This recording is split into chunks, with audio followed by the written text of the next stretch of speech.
Bueno, muy buenas tardes a todos. Bienvenidos a este primer conversatorio que vamos a llevar adelante en este mes tan especial, que es el mes de noviembre, el mes de concientización de la hipertensión pulmonar, que venimos justamente trabajando desde hace tantos años en consonancia con tantas otras organizaciones a nivel mundial. Para mí personalmente es una alegría y un honor hoy poder contar con la presencia de dos grandes profesionales que nos van a permitir abordar un tema del que nunca hemos hablado, que vamos a hablar por primera vez, como es el caso de la hipertensión pulmonar asociada a enfermedades respiratorias. Cuando estaba hablando de estos profesionales me estoy refiriendo concretamente a la doctora Gabriela Tabaj, que en unos minutitos ahora voy a leer su currículum y sus antecedentes, va a ser muy bueno conocer los antecedentes de nuestros médicos para saber todo el trabajo que vienen desarrollando desde hace años, y también a nuestro querido doctor Martín Bossio, a quien le quiero también agradecer enormemente su presencia, y le quiero decir que además estamos muy contentos porque el servicio del Hospital Británico es un servicio, me refiero al servicio de hipertensión pulmonar, tiene muchísimos años. Después nos va a contar un poquitito sobre este servicio, cuántos años hace que ustedes vienen trabajando, y nunca habíamos tenido la oportunidad de contar con su presencia y poder escucharlo para aprender de ustedes, como siempre lo hacemos nosotros como pacientes. Así que bueno, voy a comenzar entonces con la doctora Gabriela Tabaj. Simplemente voy a decir que ella va a hacer referencia a hipertensión pulmonar y su relación con las enfermedades respiratorias. Y bueno, vamos a ver entonces ahora su presentación. ¿Qué tal, doctora Gabriela Tabaj? Muchísimas gracias por estar acá, por dar su tiempo para nosotros los pacientes. Es un gesto de amor enorme cuando un médico se toma este tiempo para dedicarlo a los pacientes. Así que muchísimas gracias por estar hoy acá con nosotros. Es un orgullo y un honor. No, al contrario, Nancy, gracias por invitarme y bueno, eh, agradecerles de todo corazón porque estas actividades me enriquecen un montón como persona y como médica. Y también, bueno, agradecerles que me hayan puesto junto al doctor Bossio, que es una eminencia y que me encanta escucharlo, así que muchísimas gracias. Bueno, perfecto. Bueno, voy a contarles a la audiencia que la doctora Gabriela Tabaj es médica neumonóloga, graduada en el año 2001. Su mayor área de interés son las enfermedades intersticiales pulmonares. Trabaja en el Hospital Cetrángulo de Vicente López desde el año 2003, donde hizo su residencia. Es docente adscripta a la Facultad de Medicina de la UBA. Desde hace unos años está encargada de la sala de docencia e investigación del Hospital Cetrángulo, y además coordina el consultorio de enfermedades intersticiales, creo que es así, ¿no? Pulmonares, EPID, creo que es así, ¿no? Bien. Y bueno, ahora es la subdirectora de la carrera de especialista en neumonología de la UBA. ¡Wow! Así que un honor. Quiero aclarar además que la dinámica va a ser la siguiente. Primero los doctores van a hacer sus disertaciones, que es una dinámica que ellos también estuvieron trabajando, hasta se tomaron ese tiempo. Y después vamos a tener posibilidad de hacerle todas las preguntas. Así que bueno, y también van a encontrar en su presentación, aquellos pacientes que se quieran contactar con los doctores, van a encontrar un mail de contacto por si quieren formular preguntas o bueno, o tomar contacto directamente con ellos para hacer una consulta concreta, ¿no? Así que bueno, doctora, la dejo con la audiencia. No sé si quieren que lea también los antecedentes del doctor Martín Bossio. ¿Lo hago Sí, sí, ahora? perfecto, perfecto, Bueno, Nancy, muchas bueno, el gracias, doctor siempre Martín bien. Bossio es neumonólogo, es del Hospital Británico de Buenos Aires, es jefe de trabajos prácticos de la Universidad de Buenos Aires, está en el área de hipertensión pulmonar y tromboembolismo pulmonar, bueno, y actualmente está en el Hospital Británico al que yo hacía referencia a este servicio de hace tantos años. Perdón, ¿cuántos años hace que están trabajando ustedes en hipertensión pulmonar en ese servicio? Y desde el 2005 estamos en hipertensión pulmonar. Hace Claro, ya... o sea, cuando se armaron los primeros Sí, servicios, o sea, al mismo tiempo que Fundación Favaloro y el Angelich. Yo porque llevo como una historia de eso y bueno, así que al mismo tiempo, es decir, de los primeros que surgieron. sí, Bueno, la verdad que doctores, sí. la audiencia es para ustedes, así que los escuchamos. Gracias. Bueno, muchas gracias. Voy a empezar yo. Agradezco a Nancy y la oportunidad también de compartir junto a Gaby, que además de excelente profesional es una amiga. Así que, bueno, vamos a empezar un poco con la anatomía. Algunas cosas que parecen muy básicas, pero que vale la pena recordarlas. Esto es una enfermedad, como vamos a ver, que afecta, es una enfermedad cardiopulmonar. Entonces, a grandes rasgos, sabemos que del ventrículo derecho sale la aorta y nosotros podemos, obviamente, para acá para arriba, mediante, no sé si se ve el puntero, pero creo que sí, pero mediante un manguito tomar la presión, la presión sistémica, y sabemos que es 12,8, 120/80, y es muy fácil de hacerlo. La sangre que es expulsada de la aorta va hacia todo el cuerpo humano. El cuerpo humano, todos los tejidos, todos los órganos, agarran ese oxígeno que le lleva y elimina por las venas hacia la aurícula izquierda sangre que, digamos, ya está con bajo oxígeno. Ahí pasa de la aurícula derecha al ventrículo derecho, y el ventrículo derecho sale la sangre que está con bajo oxígeno para que en el pulmón se oxigene. Y en el pulmón que se oxigena vuelve todo ese circuito. Cuando hablamos de hipertensión pulmonar, hablamos de la presión que está en la arteria pulmonar que sale del ventrículo derecho, ¿sí? Y esto es cuando está por encima, como vamos a ver bien, lo va a comentar Gaby, más de 20 milímetros de mercurio, sabemos que hablamos de hipertensión pulmonar. Pero claro, la diferencia es que no la podemos medir con un manguito, sino que podemos estimarla con métodos complementarios, por ejemplo, un ecocardiograma, pero la mejor manera y la única manera de saber realmente y fehacientemente que mi paciente tiene hipertensión pulmonar es colocar un catéter que va desde la aurícula derecha hasta el ventrículo derecho, pasa por la arteria pulmonar y mide la presión, realmente qué presión tiene nuestro paciente. Entonces sabemos que es una enfermedad cardiopulmonar, y cuando hablamos de hipertensión pulmonar definimos cuando tiene más de 20 milímetros de mercurio. Y esto de media. Es importante que, a diferencia de lo que mide el ecocardiograma, que una vez se asusta porque tiene algún amigo o algún conocido o alguien que lee el ecocardiograma y dice tengo 40 o 35 de presión de arteria pulmonar. Bueno, cuando lo que mide el ecocardiograma es la presión sistólica. Entonces eso no es hipertensión pulmonar. La realidad es que para medir hipertensión pulmonar hablamos de más de 20 de media. Entonces es una presión mucho menor a la que nos refleja el ecocardiograma. Y esta diapositiva a mí me gusta mucho porque la uso mucho con los alumnos, porque digamos, me pide a mí o me orienta a mí hacia, de alguna manera, diferenciar lo que se llama hipertensión pulmonar precapilar de lo que es postcapilar. Esto es un capilar pulmonar, acá estaría el pulmón, y todo lo que es precapilar habla de la arteria pulmonar. Entonces, cuando sabemos que es algo que es precapilar, es cuando tiene más de 20 de media, cuando tiene unas resistencias más de 2 unidades Guts, implica que la arteria pulmonar está, de alguna manera, está chica, está más disminuida en su calibre. Después podemos ver cuáles son las causas, que pueden ser múltiples. Y cuando una presión de enclavamiento, que es la presión que está en el capilar, está por debajo de 15 milímetros de mercurio. Ahí hablamos de hipertensión pulmonar precapilar. Cuando hablamos de hipertensión pulmonar postcapilar, que es la hipertensión pulmonar que depende del corazón izquierdo, de la aurícula izquierda, del ventrículo izquierdo, que es la más frecuente de todas y que es la que trata clásicamente el cardiólogo y que depende de una valvulopatía o una miocardiopatía y demás, es un problema en la presión del lado izquierdo del corazón que se transmite por las venas pulmonares, y de esas venas pulmonares por los capilares, y hace que aumente la presión en la arteria pulmonar. Pero el punto de partida y el origen de la presión está en el corazón izquierdo.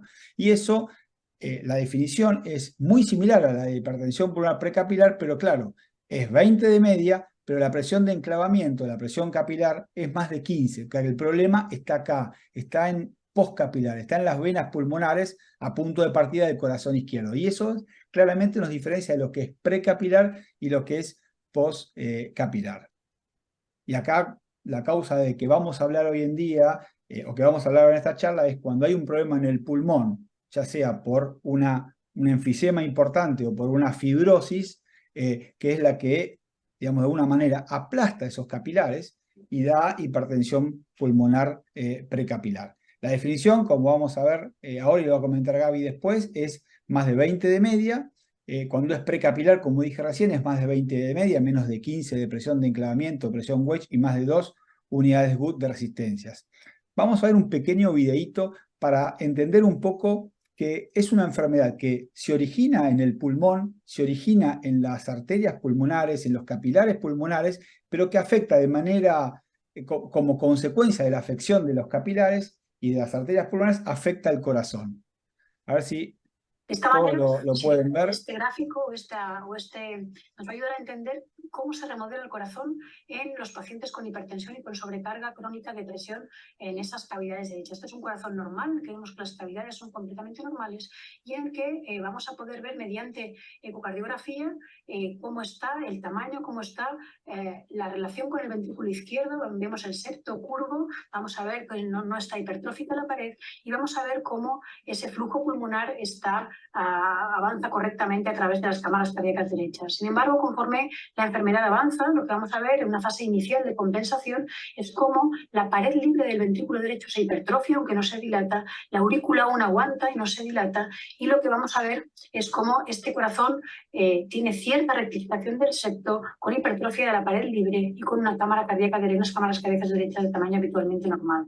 Esta es una fase muy importante de diagnóstico. Conforme vamos avanzando en la enfermedad, se produce un remodelado cada vez más maladaptativo en el que se dilata el corazón derecho, la masa ventricular sigue siendo alta y vamos a ver cómo ese septo interventricular va hacia el ventrículo izquierdo debido al aumento importantísimo de presión durante la sístole y vemos cómo esta situación al final se va a hacer mucho más grave, con mayor dilatación, con mayor remodelado, y estamos viendo cómo al final la aurícula derecha se dilata, las cámaras derechas están severamente dilatadas y se produce una insuficiencia cardíaca avanzada por disfunción ventricular. De esta manera, este gráfico es cómo se produce un repístole y vemos cómo avanzada por Acá quería detener un segundo, pero digo la importancia de ver cómo es el corazón izquierdo, el ventrículo izquierdo, el grosor que tiene y lo delgado que es el ventrículo derecho. Y a medida que va avanzando la enfermedad, cómo el corazón derecho va adoptando la misma fisonomía que el ventrículo izquierdo. Fíjense que el tamaño de la pared es bastante similar que al del ventrículo izquierdo, cómo la cavidad va aumentando y va desplazando lo que sería el septum interventricular, o sea, la pared que divide el ventrículo derecho del izquierdo, hasta el final de todo, como el corazón derecho es muchísimo más grande que el izquierdo. Y esto, digamos, esto es lo que va pasando a medida que va avanzando la enfermedad, y por eso interviniendo de manera temprana con tratamiento, como vamos a ver después, podemos cambiar claramente la evolución de la enfermedad.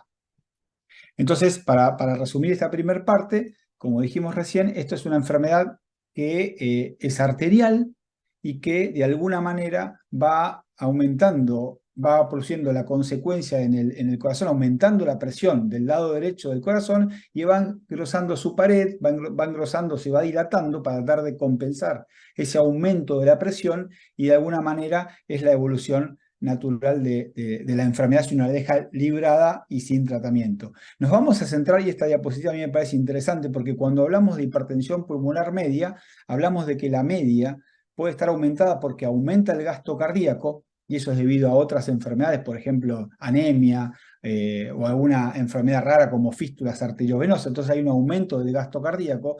Cuando hablamos de hipertensión pulmonar postcapilar, hay un aumento en la presión capilar, y eso, como dijimos antes, es debida a enfermedad del corazón izquierdo.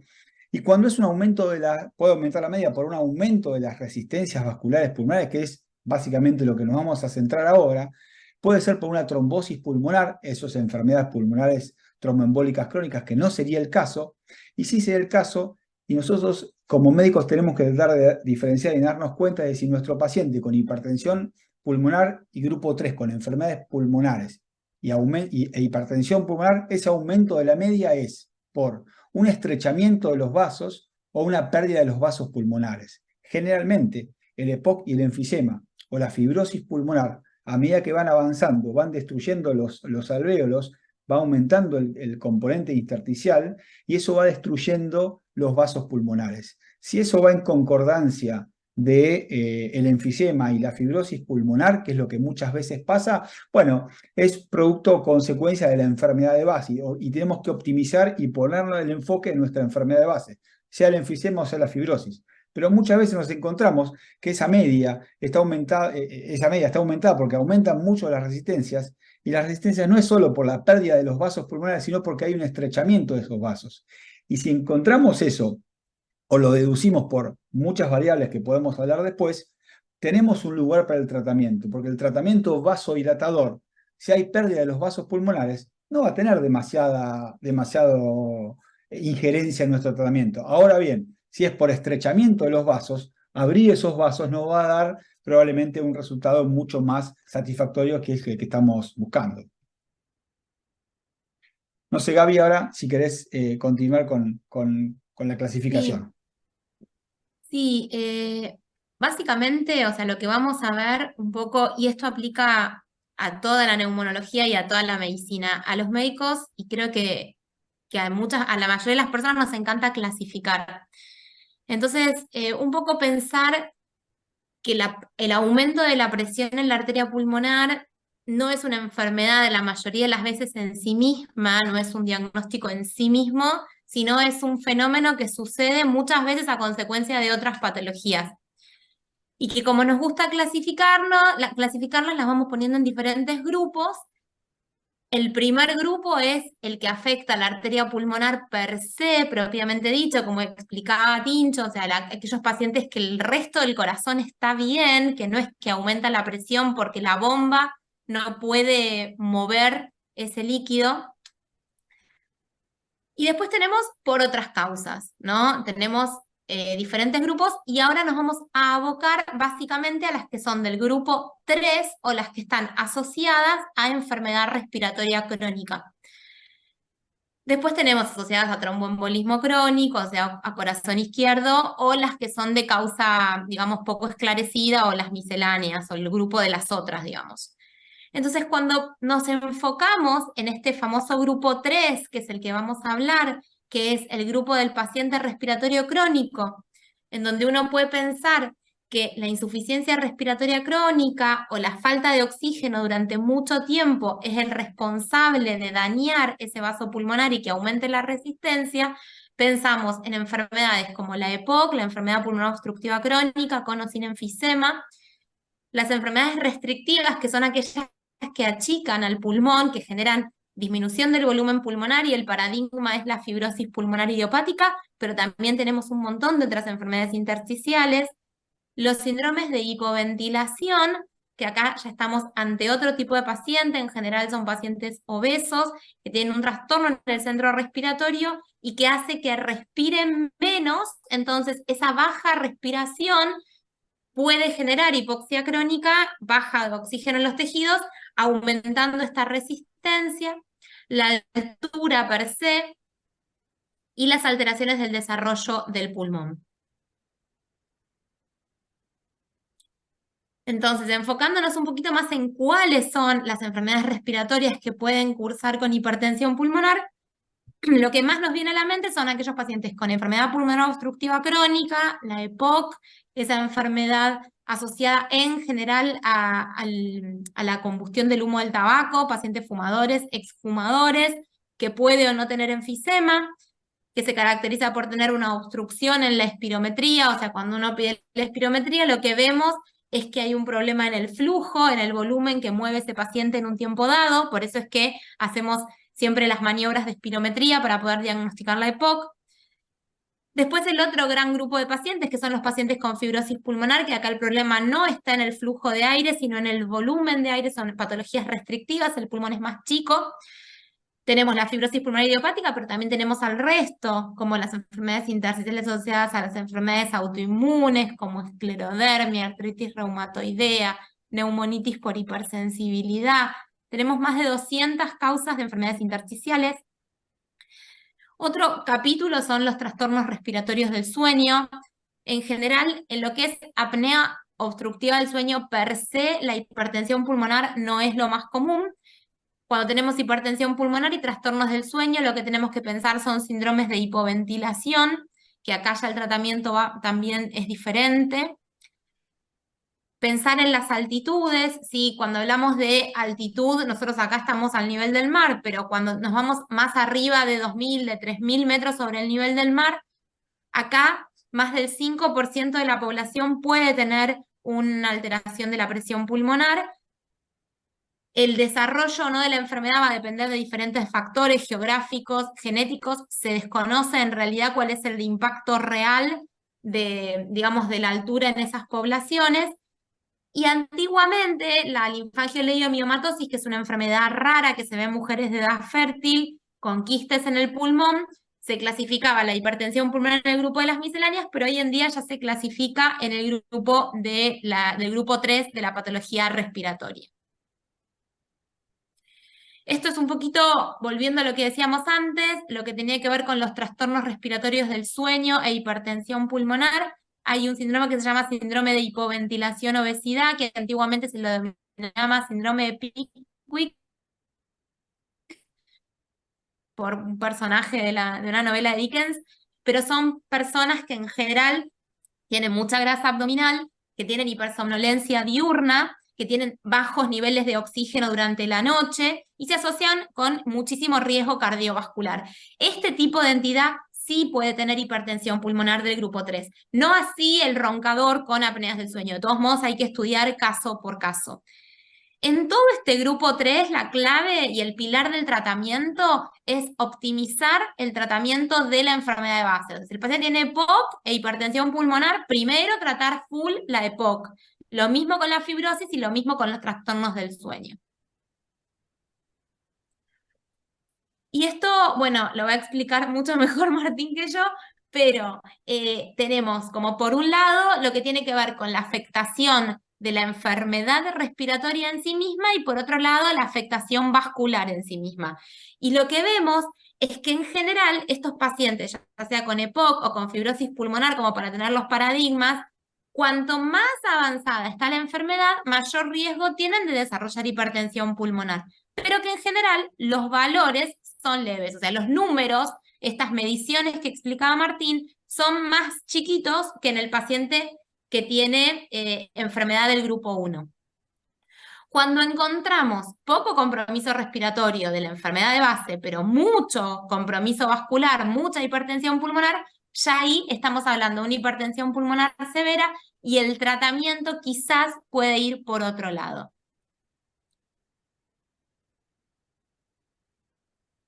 Con respecto a la frecuencia, bueno, un poco lo que hablábamos. Es común la hipertensión pulmonar que aparezca en el desarrollo tardío de la enfermedad de base. O sea, los pacientes con fibrosis pulmonar no tienen hipertensión pulmonar al principio. Es común encontrarla al final. Y lo mismo pasa con los pacientes con EPOC. Y que en general estos números son más bajos que en los pacientes con hipertensión pulmonar del grupo 1. Uno espera encontrar valores de hipertensión pulmonar leves en estadios más avanzados de la enfermedad de base. Con respecto a la altura, un poco es lo que yo les decía, aproximadamente 120 millones de personas que habitan altitudes de más de 2.500 metros pueden tener hipoxia debido a la altura, es una hipoxia hipovárica.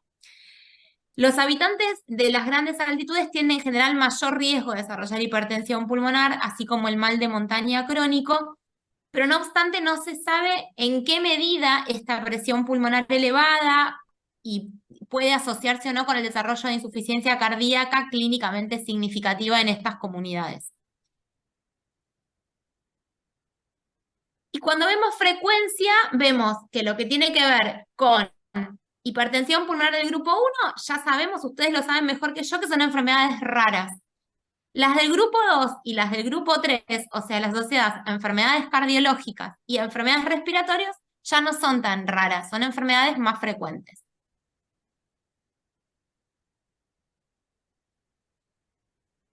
Un grupito específico a tener en cuenta son aquellos pacientes que no solamente tienen fibrosis pulmonar, sino que además tienen enfisema. Cuando en el mismo paciente coexiste fibrosis en la parte inferior de los pulmones y enfisema en la parte superior, hablamos del síndrome combinado y estos pacientes sí tienen mayor riesgo de desarrollar hipertensión pulmonar y esta hipertensión pulmonar en general es un problema que genera un impacto en la clínica del paciente.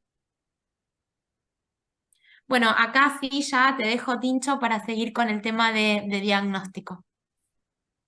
Bueno, básicamente, como decía Gaby, el diagnóstico lo sospechamos inicialmente por los síntomas, y el síntoma más frecuente obviamente es la disnea. Así como es frecuente, es muy inespecífico, porque la disnea o la falta de aire puede ser debida a un montón de otras enfermedades, y uno no tiende a pensar en primera instancia a hipertensión pulmonar.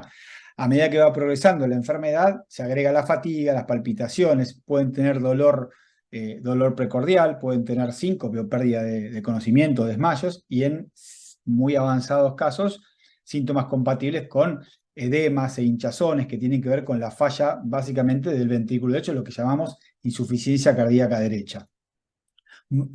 Los síntomas son estos mismos que mencionaba recién. Las guías del 2022, las del año pasado, reconoce a estos síntomas, y lo que trata de alguna manera decir es que pensemos en hipertensión pulmonar cuando alguien tiene disnea. No, obviamente no va a ser la enfermedad más frecuente a tener en cuenta, pero tiene que estar en nuestra cabeza y en la de los médicos clínicos que ven principalmente los pacientes con disnea. Después obviamente lo derivará al neumonólogo o al cardiólogo, pero uno debiera pensar y sospechar que la hipertensión pulmonar está dentro de la alternativa de las enfermedades que lo pueden dar. Entonces, bueno, ¿cuándo sospechamos un paciente que tiene enfisema o tiene fibrosis pulmonar ya diagnosticados? Tomamos el ejemplo de un paciente con fibrosis pulmonar, es del grupo 3, porque tiene, ¿cuándo sospechamos que lo trata Gaby? Digamos, ¿cuándo sospechamos que puede desarrollar un paciente hipertensión pulmonar ya teniendo la enfermedad, en este caso la fibrosis? Obviamente, si los síntomas o la clínica del paciente, la disnea, es desproporcionada a la enfermedad que tiene. Si tiene una fibrosis pulmonar leve y la disnea, la falta de aire, es mucho más, digamos, es mucho más importante en relación a lo leve que tiene la fibrosis, uno empieza a pensar en otras enfermedades, entre ellas en la hipertensión pulmonar. Y ahí empieza obviamente unos ciertos estudios que nos pueden orientar, nos pueden hacer elevar nuestro pretest clínico de que nuestro paciente tenga hipertensión pulmonar, o descartarlo y pensar en otras enfermedades. Entonces hay varias variables y varios estudios que tenemos que tener en la cabeza, además de la clínica que nos refiere el paciente, para pensar que nuestro paciente tiene hipertensión pulmonar. Vamos a ver cada uno rápidamente, como para tener en cuenta que existen y que es importante darles relevancia. Y uno es el valor del ProBNP. El problema que tenemos con el ProBNP en nuestro país es que básicamente muchas coberturas no lo cubren, y tiene que el paciente, cuando uno lo pide, pagarlo de su bolsillo, con lo cual estamos un poco limitados. Es bastante importante. Es un valor en sangre, que se saca sangre y se manda a analizar, y es un valor que se llama un péptido natriúrico que lo secreta el corazón cuando el corazón está con un estrés, con un poquito de sobrecarga, está trabajando con una presión mayor que la que debería, que no debería pasar en un paciente con una fibrosis o un enfisema normalmente, y ese valor está aumentado. Si está aumentado, ¿es indicativo de hipertensión pulmonar? No. Es indicativo de que nuestro corazón está funcionando de manera más sobrecargada. Pero es importante si está bajo. Si es normal, bueno, ya ahí por lo menos nos estamos quedando tranquilos de que nuestro paciente con fibrosis pulmonar, en este caso tomarlo como ejemplo y como modelo, no tiene hipertensión pulmonar. Pero, insisto, es un valor que estamos limitados porque la mayoría de las coberturas no lo están cubriendo. Sí lo cubren cuando el paciente está internado, no lo hacen cuando el paciente está ambulatorio. Estamos tratando y trabajando para que los financiadores de alguna manera lo hagan. Otro es la prueba de función pulmonar, conocida por todos, ya sea tanto en el enfisema, tanto en la fibrosis pulmonar, saber cómo está en el enfisema, en el EPOC, el FV1, que es un indicador de cómo está la obstrucción, qué grado de obstrucción tiene nuestro paciente. Y en el caso de fibrosis pulmonar, bueno, cuál es la capacidad vital forzada y la difusión, que son también variables que hacen a la enfermedad, pero también variables que están comprometidas con lo vascular, con la hipertensión pulmonar, con lo cual en un paciente con fibrosis pulmonar sabemos que la capacidad vital puede estar disminuida, y sabemos que la difusión también puede estar disminuida por la fibrosis pulmonar. Ahora, cuando encontramos un paciente que la difusión, la VLCO, está muy pero muy disminuida, ahí podemos sospechar que además del compromiso intersticial que la baja, o el compromiso por enfisema que también la bajan, de manera leve o moderada, si está muy severamente comprometida, podemos pensar que hay hipertensión pulmonar asociada. Entonces, digamos, una difusión por debajo del 40% es interesante y es indicativo que nuestro paciente puede haber desarrollado hipertensión pulmonar. Lo mismo que una caída de la difusión con la que tendríamos previamente mayor al 15%, nos tiene que hacer sospechar de que nuestro paciente tenga hipertensión pulmonar. Lo mismo que el test de la marcha de los 6 minutos, algo bastante usado, bastante sencillo de hacer, tomado, por ejemplo, en hipertensión pulmonar como un subrogante de la calidad de vida, de cómo está el paciente.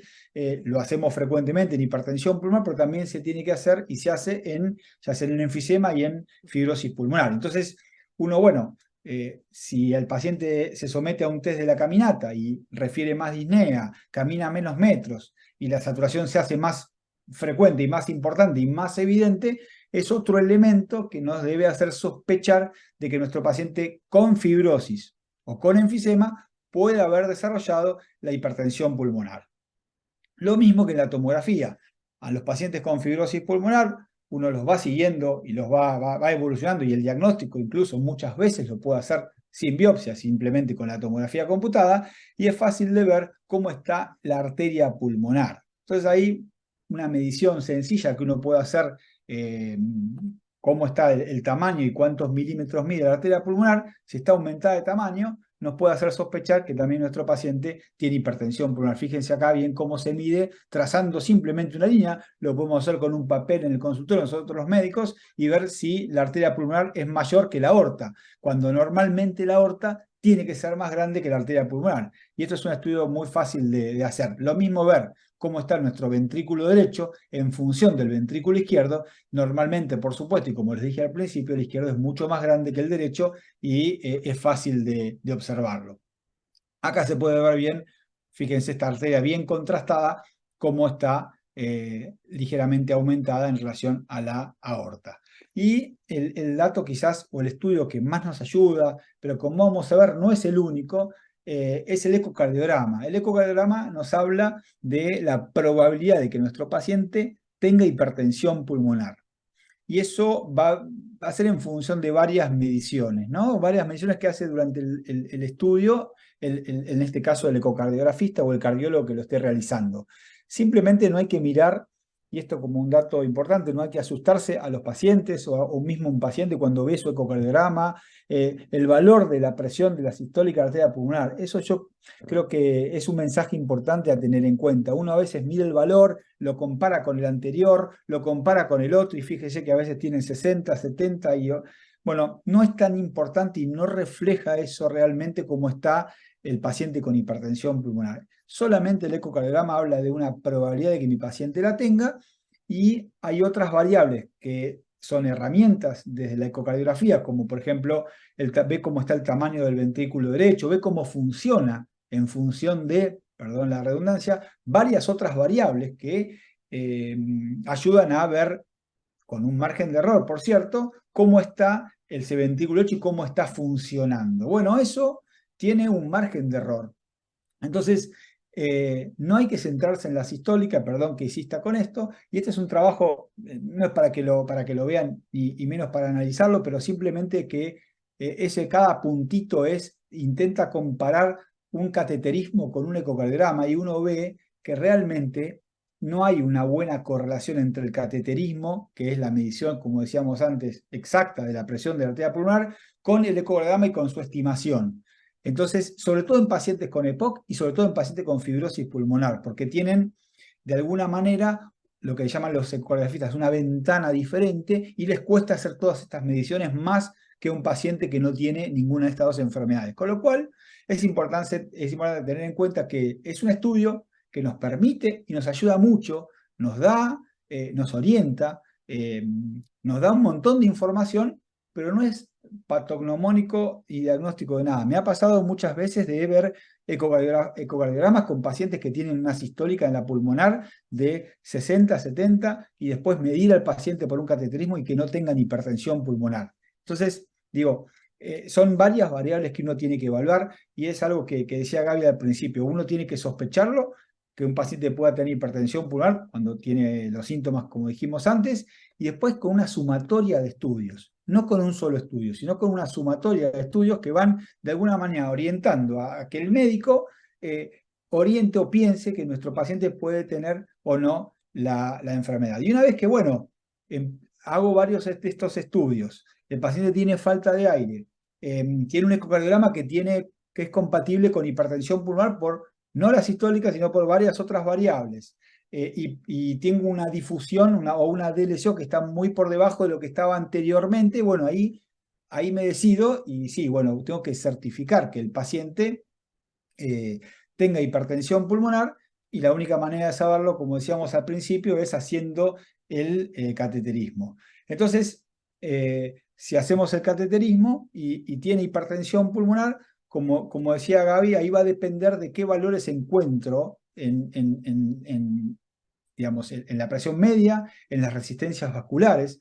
Si yo encuentro, y acá me voy quizás algo demasiado técnico que no sé si tiene mucho sentido que yo lo diga, pero lo voy a decir porque me parece que es importante, que quiero remarcar que no todos los pacientes tienen que ser de alguna manera tratados, porque muchas veces la presión que encuentro es leve y la verdad que es acorde a la fibrosis que tiene o es acorde al enfisema que tiene. Entonces ahí, como había dicho Gaby al principio, uno debe tratar la enfermedad de base. Ahora bien, cuando esa presión que yo mido por cateterismo es mucho más elevada, o mejor dicho, desproporcionada a la fibrosis y al enfisema que tiene el paciente, entonces ahí uno podía plantearse un tratamiento. Y bueno, ¿qué tipo de tratamiento tenemos para ofrecerle a los pacientes que tienen, en este caso, EPOC, o en este caso, fibrosis pulmonar, que quizás es el modelo más importante que tenemos? Bueno, básicamente, hasta hace unos años, los trabajos eran todos desalentadores, muchos porque estaban mal diseñados los trabajos, no eran pacientes que tenían hipertensión pulmonar y fibrosis o EPOC, sino que querían ver el tratamiento de la hipertensión pulmonar si tenía algún efecto antifibrótico, con lo cual el diseño no era el mejor, eran pocos trabajos con muy pocos pacientes y a muy poco tiempo. Ustedes saben bien que cuando uno tiene que hacer un trabajo de investigación, tiene que hacer un trabajo con la mayor cantidad de pacientes posibles, sabiendo que esto es una enfermedad rara, con, digamos, tratar de tener dos ramas, una rama que compare el control y otra que compare el tratamiento, y seguirlos lo más largo plazo posible y con parámetros de seguimiento lo más rígidos posibles. Me refiero a que no solo ver que camine, digamos, 100 metros más un paciente o 30 metros más, sino que de alguna manera digamos, tengamos otros parámetros importantes. Por ejemplo, un nuevo cateterismo. Entonces, hay tratamientos que son por boca, hay tratamientos inhalados. Se intentaron hacer un montón de tratamientos, pero ahora voy a contarles cuáles son los últimos resultados. Sin antes dejar de destacar que la rehabilitación de estos pacientes es fundamental. Optimizar la enfermedad de base, pero darles un tratamiento de rehabilitación, ya sea en el enfisema o la fibrosis pulmonar, enviar a un paciente a hacer ejercicios que estén controlados con un médico, que digamos, puedan, de alguna manera entrenar los músculos, no solo respiratorios, sino los músculos, los cuádriceps, los músculos, los bíceps, digamos, todo un entrenamiento integral hace que mi paciente tenga mejor calidad de vida. Y eso está demostrado antes, hace muchos años, se desaconsejaba y se decía que un paciente con hipertensión pulmonar no debería hacer ejercicio, no debería rehabilitar.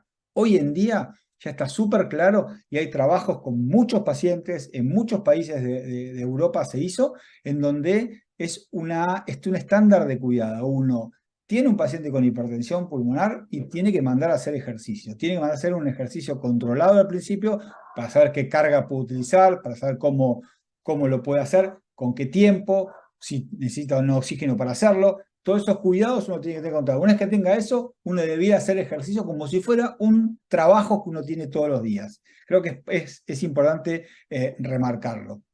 Porque además, muchas veces cuando uno compara el resultado de estos trabajos, a veces es tan bueno como una medicación que estamos tratando al paciente. Con lo cual, no hay que dejar de hacer ejercicio a todo paciente con hipertensión pulmonar, por supuesto, adecuado a las posibilidades y a la severidad o no de la enfermedad. Es una recomendación 1A. Creo que no hay en las guías del año pasado publicadas en Europa o una recomendación 1A tan clara como la rehabilitación.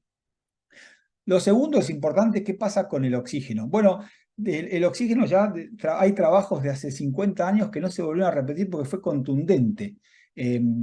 Cuando uno tiene una saturación de oxígeno o gases en sangre por debajo de 60 milímetros de mercurio, por debajo de 90, estando en reposo, necesita oxígeno suplementario.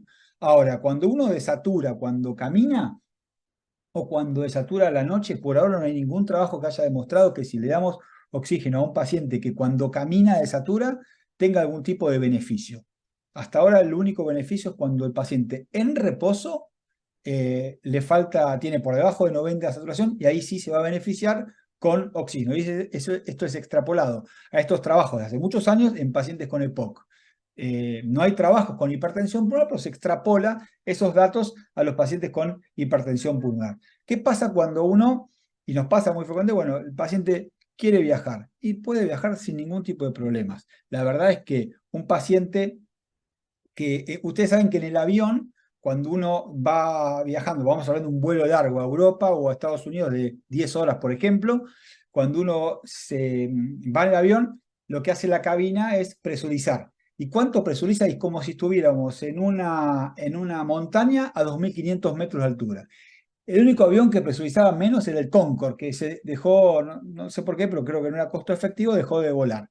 Entonces uno estaría como si fuera a 2.500 metros de altura.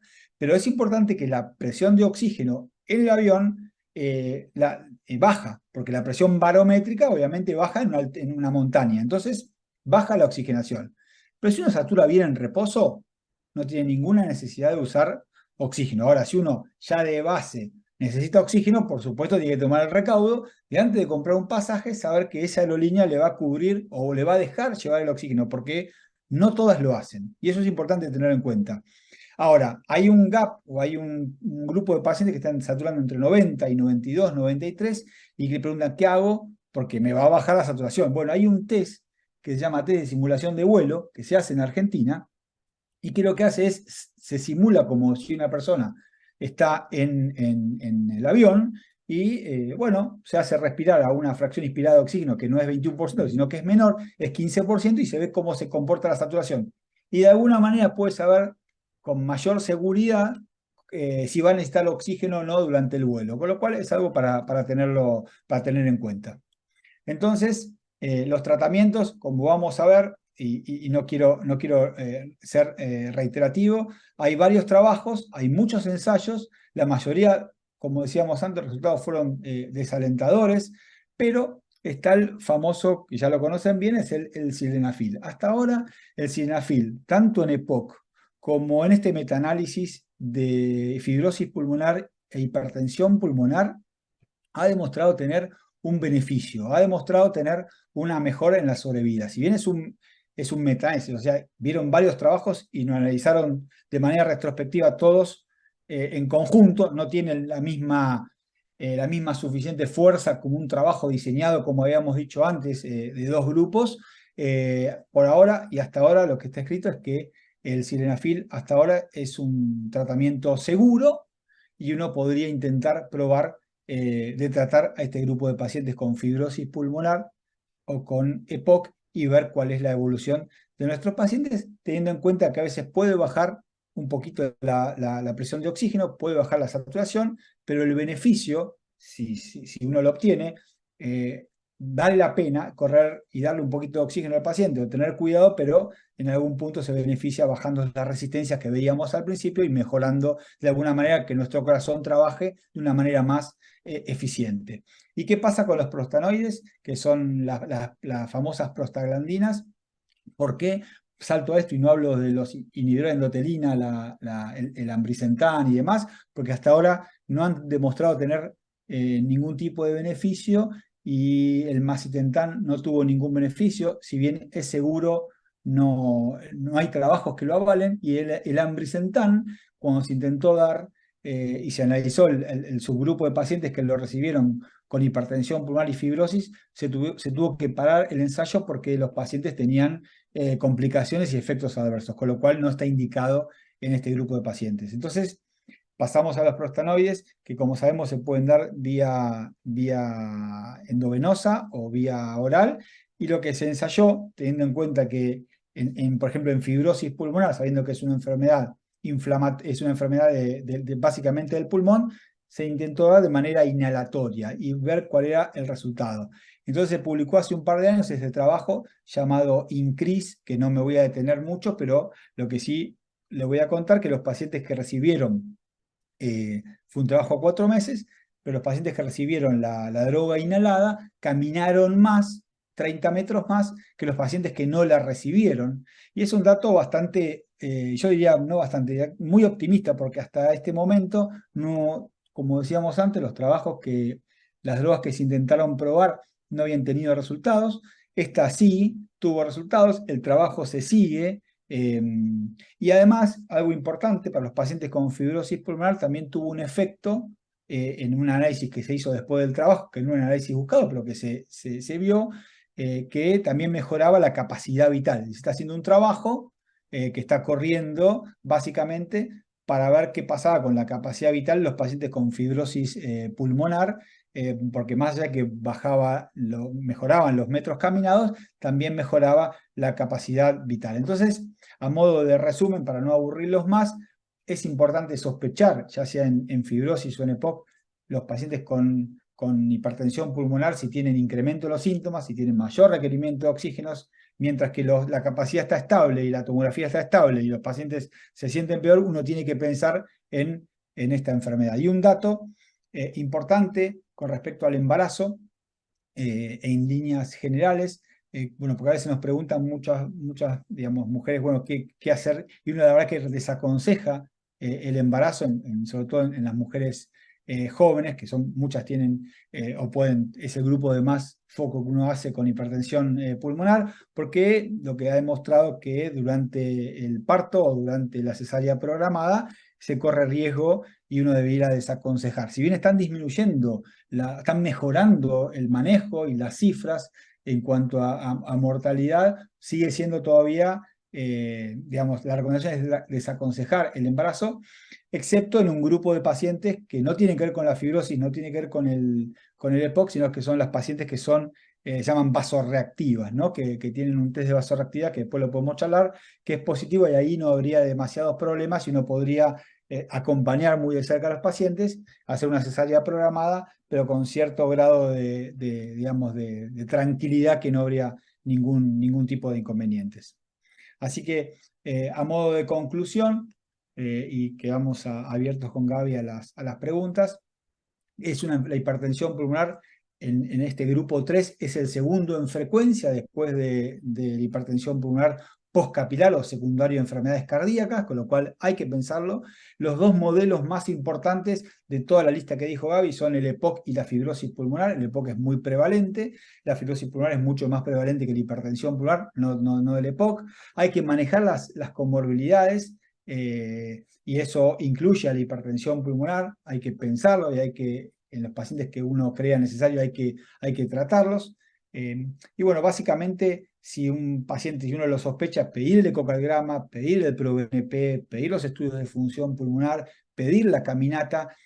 Lo más importante de transmitir es que si uno tiene falta de aire, puede ser obviamente por la enfermedad de base, pero tenemos que ver como médicos, bueno, ¿cómo podemos ayudar a nuestro paciente? Bueno, tratar de ver qué otras variables pueden no estar tratadas, y poder hacerlo, podemos mejorar a nuestro paciente. Bueno, y una es la hipertensión pulmonar, con lo cual es importante pensarlo. Y hacer, por supuesto, un tratamiento de manera personalizada, discutir con cada médico que lo esté manejando, bueno, qué expectativas tengo, qué tratamiento puedo hacer, si lo tengo que hacer, por qué sí, por qué no, y por supuesto no dejar de hacer el ejercicio de la rehabilitación, que es importante, y si tiene oxígeno, pues necesita oxígeno porque la saturación está por debajo de 90, me parece muy importante remarcarlo. Así que bueno, muchas gracias. Y para ir cerrando, estas son unas recomendaciones que con la doctora Tabak y otros colegas hicimos de fibrosis pulmonar o de enfermedad intersticial e hipertensión pulmonar, que ahí está el QR como para poder, digamos, seguir las recomendaciones y sospechar esta enfermedad. Así que bueno, muchísimas gracias. Ahí está el mail de la doctora Gabriela Tabak y el mío. Cualquier duda y cualquier consulta, en cualquier momento estamos a disposición.